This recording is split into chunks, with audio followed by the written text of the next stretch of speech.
going on, U-Turn friends? You know me. I bring friends on the show, and every now and again, I get to meet someone on the show that I'm like, oh, we're going to be friends. And that is Fran Hauser today. She is a best-selling author, keynote speaker, media executive, career expert, and just an overall champion of women at work. She's an investor. She's the author of 2 books for professional women striving to create careers they absolutely love. One is called The Myth of the Nice Girl. That's in 8 languages. And it was also called Best Book of the Year in 2018 from Audible. She also has another book called Embrace the Work, Love Your Career, which has really become a curriculum for a lot of women's groups around the world. And her own publishing journey was so rewarding that she created a company called Bookbound. And it's a consultancy for launching female nonfiction authors. So, I mean, come on, we can just keep going here. She's got a golden doodle. She lives outside of New York with her husband. She's featured everywhere. My cup runneth over, Fran. Like, what do we even say? Golden doodle's the best part of everything you just said. I have Rocky, my mini golden doodle. Rocky. My dog Jupiter had a golden doodle friend that he's a long-haired German Shepherd, and these doodles would like try and play with him, but then they were scared of him because he's so big.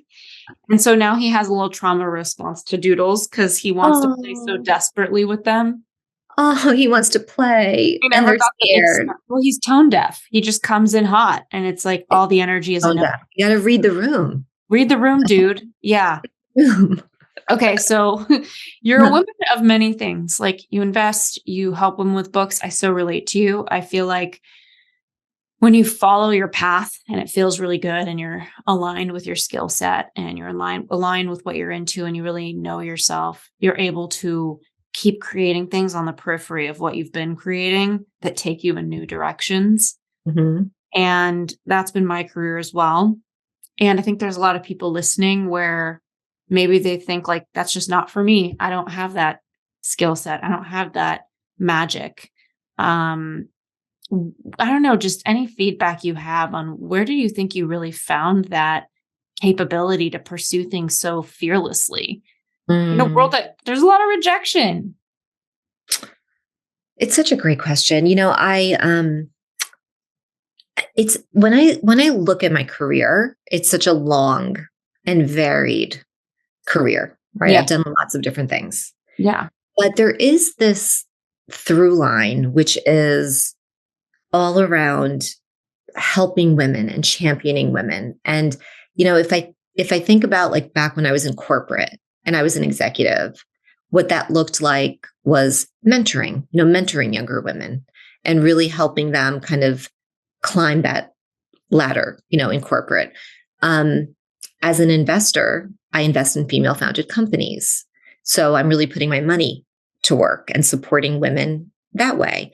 Yeah. With my books and my speaking, it's all about giving women tools to help them advance in their careers. And now even with Bookbound, it's, helping women publish and launch their books. So even though it's manifested itself in so many different ways, right? I feel like that has been this like through line of just really being passionate about leveling the playing field for women. Mm-hmm. And that's, it's manifested itself in different ways, but that's sort of my why. And I think that's something I would encourage everyone to really think about is your purpose. What is your purpose? And it can take different forms. And you're right. I have pivoted a lot, like even leaving Time Inc., where I was president of digital, to become more of an entrepreneur, right? To like be a startup investor and to write these books. That was scary. I mean, you talk about fear. Like after being there for 10 years, I had this incredible platform. I could call anybody and get a call back.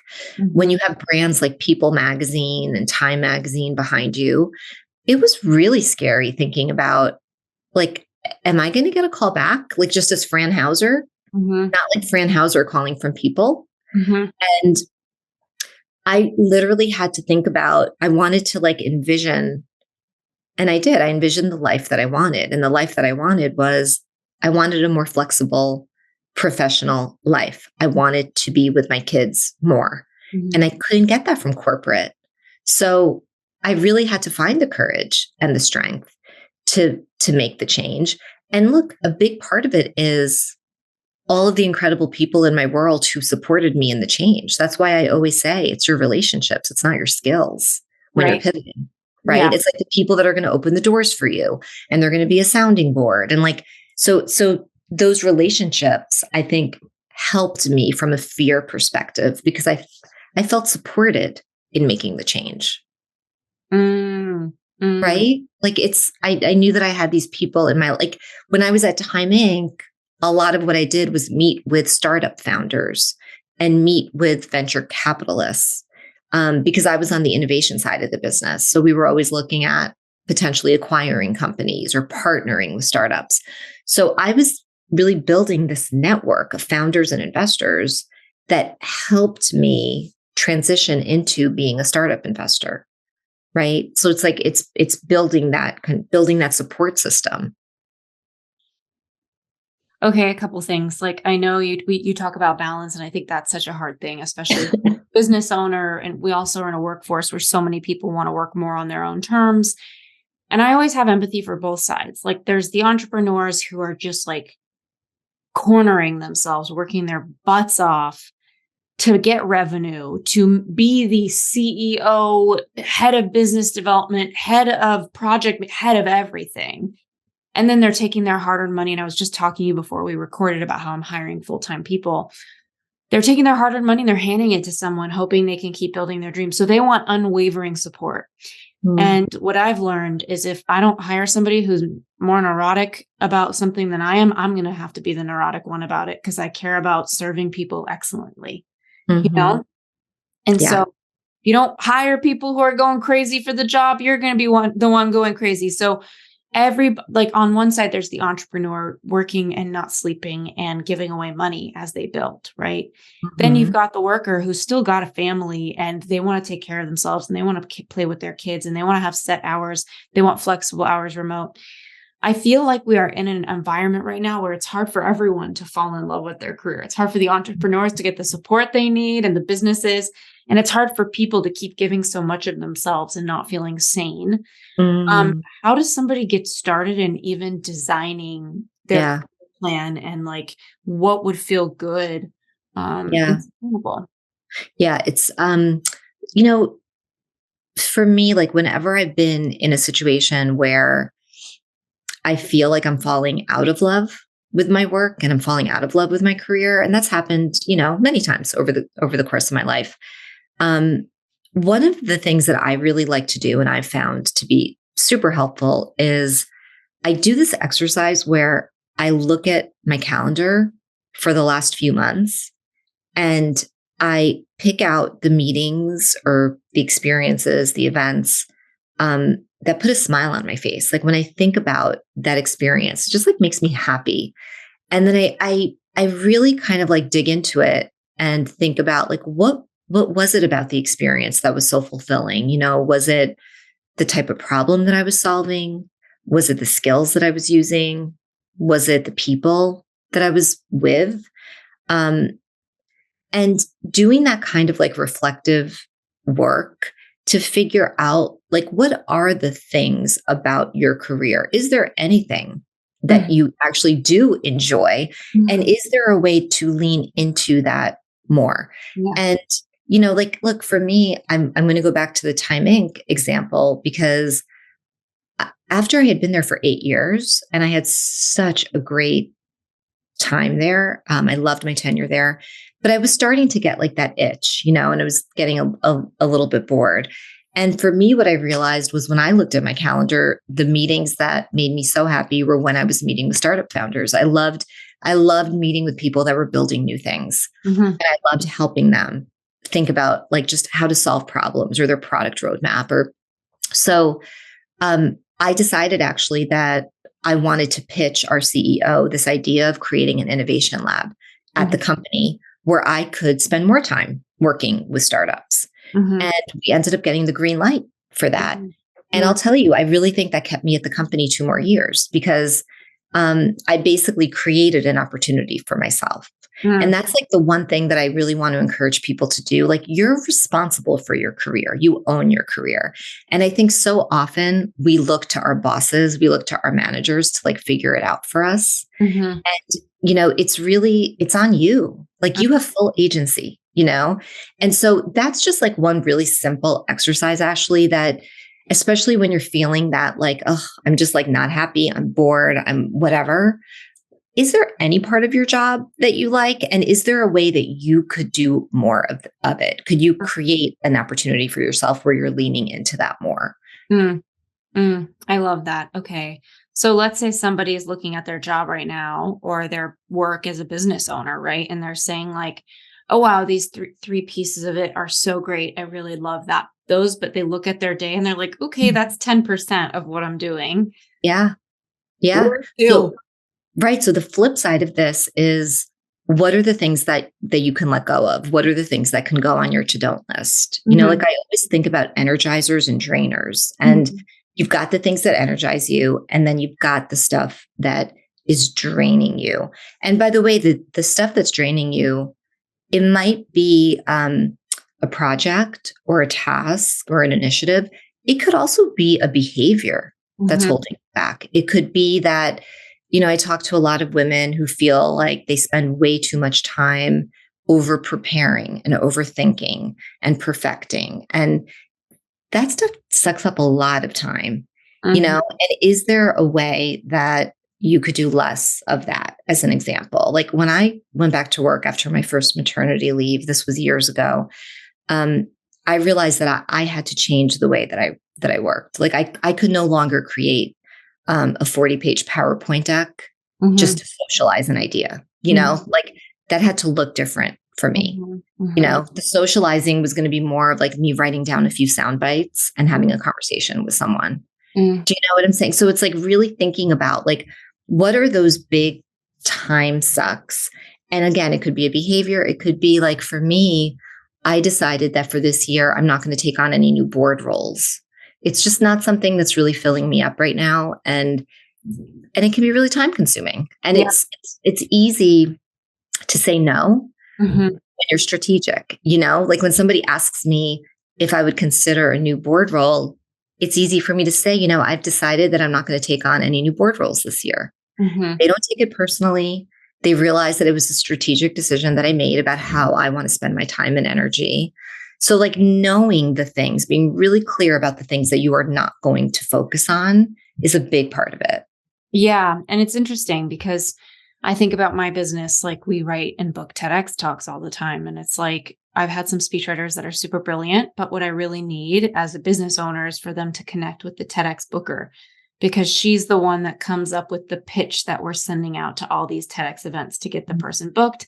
And who better to talk to than the speechwriter themselves? Why would I do that? Well, I've had some creatives that are like, we don't want to take meetings and talk about our work and da-da-da-da. This is our work, right?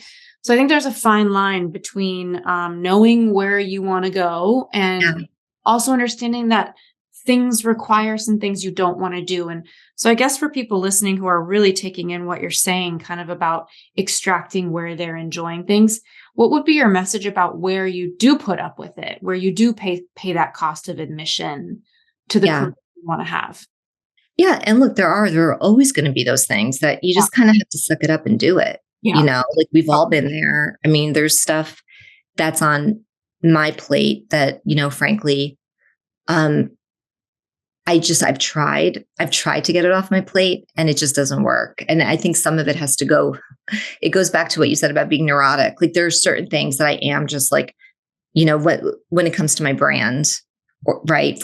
As an example, where I really feel like, no, I need to be the one. I need to still be involved. That's not something that I'm going to delegate. Or it might be like maybe some administrative stuff that you just don't enjoy doing. But you know what? It's just like a core part of the job, and you have to do it.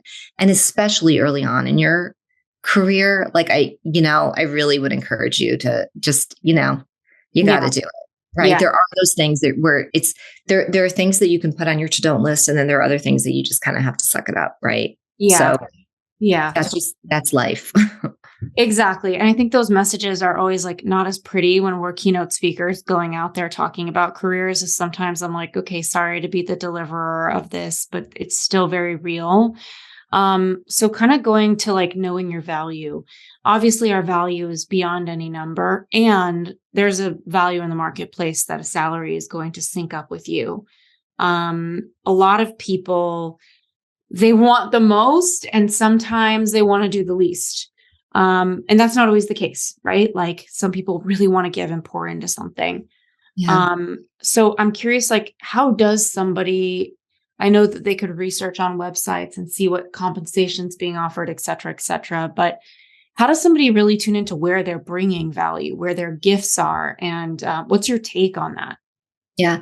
Look, I think it's really, really important to have market data on your value. And one way that I would kind of stay on top of my value, especially when I was in corporate, was to actually meet with executive recruiters. Like I would have coffee. I had like my 4 or 5 kind of like go-tos. They became my friend, my friends. And I would just ask them, like, Mhm. what's the market rate for somebody who does what I do, who creates Mhm. the value that I create? Mhm. And they would tell me, they would say, oh my gosh, we actually just filled a position at XYZ media company doing the same job that you're doing. This is what they're, getting paid. And it gives you so much leverage and so much power when you have access to that kind of data. So I do think like making recruiters your friends, like Yeah. really like is a big part of it. You could always do research. You could always look on LinkedIn. You can look on different, job sites. But I love talking to people who are filling a lot of these jobs, because they really also understand where the heat is in the Right. market. Because Right. I would also like to hear from them, like, where is the heat? What are you seeing right now? Where are there a lot of jobs that are being created? What are those spaces? Mhm. It's important to have that knowledge and kind of to get out of that like autopilot mode, Mhm. right? Mhm. I love that. Okay. And as far as building your dream team, so I've kind of like hinted at that because obviously I can't help myself on this show, but meet everybody where I'm at. I'm building my dream team right now. What are some of the most important things that people should consider if they're a manager in a company, they're running their own company, to build that team? Because I know that my company is nothing without the right people. Um, Yeah. and I value that so much. So just any thoughts you have on that in general? Yeah. And it's interesting. I think about your dream team as even being broader than the people that work for you. Like to me, when I think about a dream team, I think about peers, I think about mentors, um, I think about advisors. It's the company that we keep is everything. Like it is so important that you have people that you can go to when you're looking for help, when you're looking for advice, when you're looking for an introduction. Um, so I think being very intentional about the people that you let into your world, and then also not being afraid to ask for help. I had a recent situation where I was doing a catch up meeting with a founder, and she was taking me through like a business update, and I could tell she was off. I mean, she just didn't seem like herself. And I asked her, I said, are you okay? Like, is everything okay? And she said, no, I'm not okay. I'm really struggling. Being an entrepreneur can be really lonely. And I'm really I feel really lost, Fran. And, Ashley, what was so interesting about that is I took the time to listen to her and we had a great conversation. I think she felt much better afterwards. But on reflection, I wish that she had started our meeting by telling me that she needed help instead of like jumping right into the business update, because I think that we all feel like we have to be buttoned up and everything has to be perfect. And we're going to be presenting, I'm going to be taking Fran through my business update, right? And it's like, no, but I'm an investor in your company. I'm an advisor to you. I'm your friend. I'm on your dream team. Like, don't be afraid to ask me for help. Right. So I think that's a big part of this. There's the part that's like finding the right people to support you on your team. Right. But there's also like, who are the people that you're going to go to when you're struggling, and not being afraid, like not feeling like everything has to be so perfect and buttoned up, because that's just not the way life works. Oh, yeah, it's interesting because I feel like in order to build trust, we need to feel like, especially as an investor, that we're investing in people that are sound. We're making good investments, whether it's a hire, whether it's somebody that we're getting to mentor us, or even just a friend that we're pouring into, feeling like they can pour back into us in whatever way they can. And there's that mutuality. And as a result, it feels like there's very little space for our mental health in this climate. Yep. Um, and so I guess it's kind of a fine dance for people in the workforce to decide when Yep. to close that they're not having a good day. Because sometimes there's going to be people that are like, doesn't matter to me. Like, I'm sorry you're having a bad day, but we still have all this to get done and move along Yeah. with. Yeah. Um, Yeah. so what are some of the tools that you have turned to for yourself, for your own mental well-being? What have you found are some practices that you see providing value to the people in your life and you? Yeah.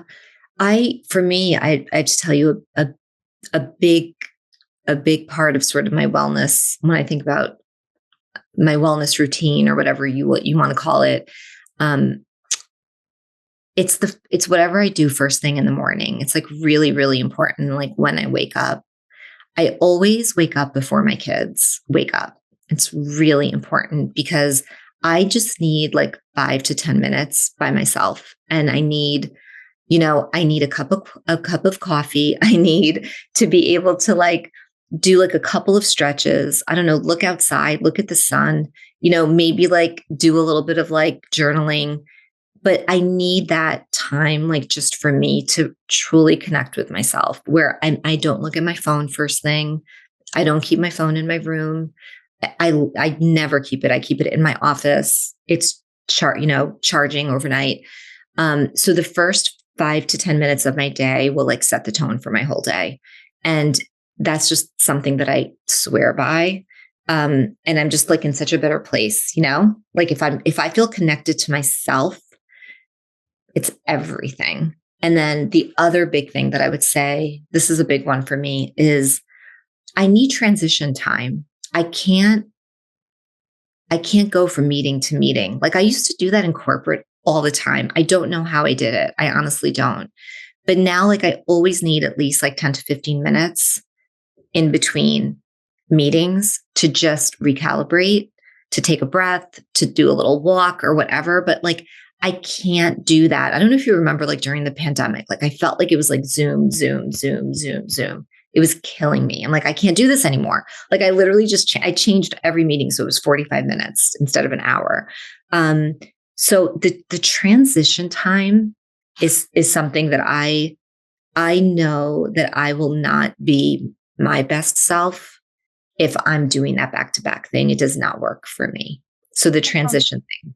I've actually read some research on that, and it's interesting when you're back to back to back and you literally don't have real time to actually go pee. You know what I mean? If you're like Yeah. starting at 9, 10, 11, da, da, da. Yeah. I actually did that to myself before this meeting, hence being 2 minutes late. Like I had to pee. It was just like, Yeah. there's a lot of research that actually psychologically we're putting ourselves on the edge of crisis because there's no space for our basic needs.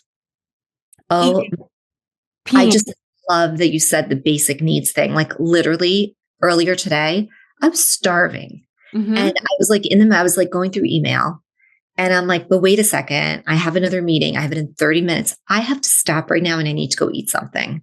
Like it's like, and I literally said to myself, I have to nourish myself first. Like it's what you're saying. It's these basic needs that we just sort of toss to the side. And I literally I'm like, I'm going to stop what I'm doing. I'm going to go downstairs. I'm going to make myself a cup of tea, a little something to eat. And I just felt so much better. So I do think it's really important in this like hustle culture that so many of us live in. Mhm. Um, it's not healthy. It's not healthy. It's Mhm. really not. And I think the other big thing for me is um, not being afraid to like press pause when you need to, especially if you're in a conversation that's not going well. If you're in a conversation where, you know, maybe you're disagreeing with someone and it's like starting to turn into like a negative kind of toxic. I have no problem saying, you know what, let's just sleep on this. Let's come back to this tomorrow. And that's hard for me to do because I love closure. Yeah. I'm such a strong like Myers-Briggs, like that last, it's the J, like where I love closure to things. Mhm. I hate keeping things open. And so that's something I know though, like I have to push myself to sometimes let things stay open a little bit longer. It's okay. You know what I mean? It's like, it's okay. It's okay to sleep on it and to come back to it. It's So interesting to hear you talk about this because one thing I've actually learned, I'm the same. And those of you who don't know Myers-Briggs, like I'm an ENFJ. Are you the same, Fran? I wouldn't be surprised. I'm An actually, I have INFJ? it written down here. I'm an INFJ. Exactly. Yeah. And no surprises there. We Yeah. both do pretty well with creative brainstorms. More me than you, but you do too. And the thing, so anyone who's listening, I have a lot of content. I think I wrote a Forbes article about your Myers-Briggs in your career forever ago. But what I know that is the most interesting for me is that last letter of being a J or a P, because J's tend to be really good with structure and time. And a very strong J is like the military. And then P's are a little more flexible and flow. And a very strong P just doesn't even show up for their appointments at worst. But a mid P can be like, spontaneous and stuff like that. And so as I'm listening to it, it's your personality type. We can't fit in a box, but it does really indicate a little bit about who we're going to be as we manage open loops. And what I found to be true about relationships and business, even personal relationships, like my romantic relationship, I've learned that there's always going to be like life work with somebody, like Mhm. open issues in a relationship. We're always trying to close things out with our partners, with our friends, with our business stuff. But there are some things that are like life work and open issues.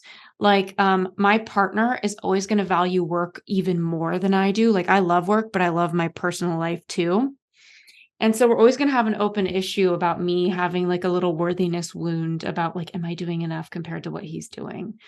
And there's some things that we try to talk about to manage anxiety and absolve, but there's other things where it's like, damn, that's just an open issue forever. And I don't need to keel over and say like, this is a forever thing, but sometimes it's who someone is or what exists in a Yeah. relationship. And it's not Yeah. to clear, it's not to discuss, it's not to fix, it's to navigate and to accept. Um, I just love this so much. And I think the other big part of this is if you're a strong J, like we are, right? When like in the past, I've worked with strong Ps Oh my gosh. and just knowing that, like literally I had a boss who was a really strong P. And I was like, I didn't realize why we were always like, it was so hard. Like our work relationship was so hard. And then once we did like a team building exercise, we did the Myers-Briggs, and it became so clear that like, he just like loved to like revisit things and like just Oh, keep coming back to things. I'm so like, hard for a J. so like we both had to like compromise quite a bit, like I had to like really, I had to give him his like space to kind of be flexible. And he tried really hard to like get to decisions quicker than he normally would. So like we both kind of worked on it. But look, I even think with friendships, I think this is where the J comes across is when a friend comes to me with a problem, I automatically go to to fixing mode. Like I want to fix it for her. And so often they just want me to listen. They Mhm. just need somebody to listen. And I'm like right away, like, okay, here are three things that you can do. So even just asking, like now I ask, like, do you want me to help you solve this? Or do you just want me to listen? Yep. What do you want me to do? Right. Because I automatically go to that fixing mode. Yep. I always ask friends, and I got this from my friend Amanda Bucci. I always say, do you want comfort or solutions? Like, what do you want from me right now? Mhm. And they really have an answer. So I'm always happy I asked because a Yeah. lot of times you're like, ooh, good question. I just want you to listen. I just want comfort. I'm like, oh, great. Glad I asked, or I was about to go into problem solving mode. And, I feel like it's childhood stuff. It's like, we just want to be witnessed and held in what we're experiencing. Sometimes we don't necessarily need this whole No. transformation from anyone. We can work out our own stuff. Ah, Well, yeah. And going back to you're hiring a full-time person and building your dream team, I think when we're interviewing candidates and we're meeting with them, a lot of the conversation tends to be around kind of what they've accomplished, like the what. And I really like to get into the how, like how they do things, like how they work, how they make decisions, because at the end of the day, like think about it. The how is like how you guys are going to be working together. That's a big part of it, is understanding that, Yeah. Um, so I think in building a dream team, and the other, this is a very tactical thing, but I do always give assignments before I hire people, because I really want to see I want to see their work. I want to see what they're capable of, whether it's writing. Hard. Yeah. Yeah. It's like nebulous sometimes, right? Like a lot of us are hiring catch-all support, right? Like it's not an everything person. They may wear one hat, but we are in Yeah. an entrepreneurial world where it's hard to figure out, like, what is the test we give, right? Like I'm talking to you about hiring a project manager. I'm like, Mhm. man, I need them on business development calls with me and managing our lead gen, right? Like we have so many PR firms Yeah. talking to us about clients they have for our TEDx talks and stuff like that. So Yeah. But yeah. even like, I love, like, that's such a great example, Ashley. And like, even using that, like specifically talking about that. So like, we're doing this business development call. Like, how would you handle that? Like as a project manager, like, okay, so we come off this call. What's next? Like, it would just be interesting to hear how they would approach that. Like, do they have like project management software that they like to use that they would, you know what I'm saying? Or would they say, you know what, I would capture the next steps and I would email you? Like, it would just, I think the more specific you can get when you're meeting with people, it's so hard hiring people. So I just feel like the more specific, Yeah. the more likely that you'll hire the right fit. Yeah. And I love the question with people like, tell me about a time that a work situation really didn't work out and somebody wasn't happy with you. Like, tell me Yeah. why they weren't happy with you. Yes. I also Yeah. like to see how they talk about the other person. Like, are they speaking respectfully of the other person? But, Yep. I, and Absolutely. I yeah, like that one. That's a good one. yeah. I'm like, tell me when the shit hit the fan and who were Yeah. you when it was bad? This has been so great. Like, what have I not asked you, Fran, about, I don't know, you talk about reflecting and resetting. You talk about falling in love with your career. Um, Look, I think the big thing there is just, I I just want to encourage everybody, like, just get out of that autopilot mode. Really like make the time, even if it's like once a month, just having an hour on your calendar to just check in with yourself and figure out, like, what are the things that are energizing you? What are the things that are draining you? Is there something that you can do, about those things? Um, is there a new opportunity that you want to go after? Is there something you're really curious about, something that you're really excited about that you want to block time on your calendar to really kind of do some digging into it and do some brainstorming? Like, the biggest thing I see with people is like they're just in this, like, they're just going, going, going, going, going, and they're doing their work and the to-do list and the inbox and the recurring meetings and like, so it's just taking that time to really take a step back and take an airplane view mhm. of your work, of what's going on in the world. Like, where are the opportunities for your business? Like, I just can't recommend that enough. But you have to put it on your calendar. You have to put that reflection time on your calendar. Otherwise, I just feel like it doesn't happen because it's not time sensitive. Yeah. So it's going to go down to the bottom of your list. Yeah. Yeah. Well, this has been a gift. Where can everybody find you and keep learning from you? Where would be the best place to start? So franhauser.com. And I'm on Instagram and LinkedIn. Perfect. I'll put it in the show notes. You Thank have your you. friends and wishing everybody a beautiful rest of the day.